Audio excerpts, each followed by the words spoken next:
Welcome to Fresh Talk News Channel. Today, we explore the latest developments as rising tensions between Israeli leadership and Hamas threaten to derail recent progress toward a ceasefire. Hopes for a ceasefire were dashed over the weekend following the tragic deaths of 6 hostages in Gaza.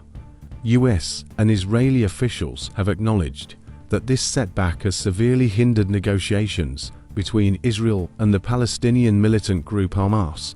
The killings have led to heightened concerns that tensions will continue to escalate, making it even more challenging to reach an agreement.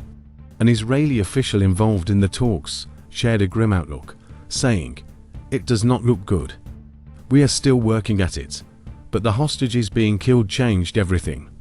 These concerns stand in stark contrast to the optimism expressed by US officials just last week. After a round of negotiations in Cairo on August 26, Biden administration officials were confident that a deal was within reach, with only minor details left to be resolved. However, those seemingly small issues have now become significant obstacles, proving far more difficult to overcome than initially anticipated. One of the key sticking points is the presence of Israeli troops along the Philadelphia corridor, a narrow strip of land separating Gaza from Egypt. Israeli Prime Minister Benjamin Netanyahu, who insists on maintaining some troops in the area to prevent Hamas from using a network of tunnels to smuggle weapons and fighters.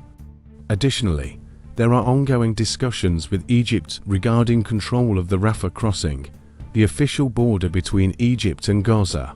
The International Negotiating Group, which includes representatives from Qatar, Egypt, Israel, and the US, has even considered bringing in a third party to manage the crossing. The National Security Council has declined to comment on the current status of the negotiations.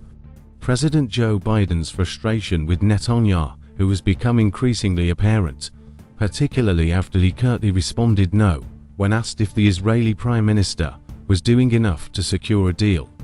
This blunt response reflects Biden's growing impatience, as some senior aides believe that Netanyahu, who may be prolonging the conflict to strengthen his own political position. Biden, who has decided not to seek re-election, sees a ceasefire deal as a way to solidify his legacy and bolster Vice President Kamala Harris's prospects in the upcoming election. The president was especially moved by the death of American citizen Hersh Goldberg-Polin, who had been held captive in Gaza.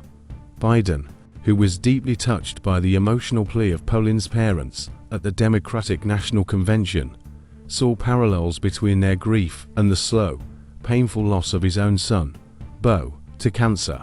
Meanwhile, tensions between Israel and Hamas continue to rise. In a recent speech, Netanyahu, who vowed not to compromise on the Philadelphia corridor, stating, "If we do leave the Philadelphia corridor, we may not return for 42 years.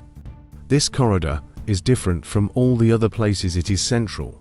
It determines all of our future." In response, Hamas released video footage of the 6 hostages who were killed and threatened to release more, including what they described as the victims' last messages.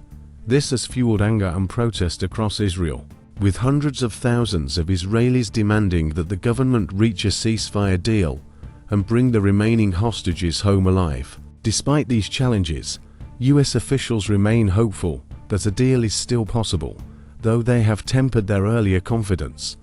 National Security Council spokesperson John Kirby emphasized the difficulty of the situation, saying, "I can't guarantee a certain outcome. We just believe it is an outcome that is possible." It's not optimism, it is pragmatism.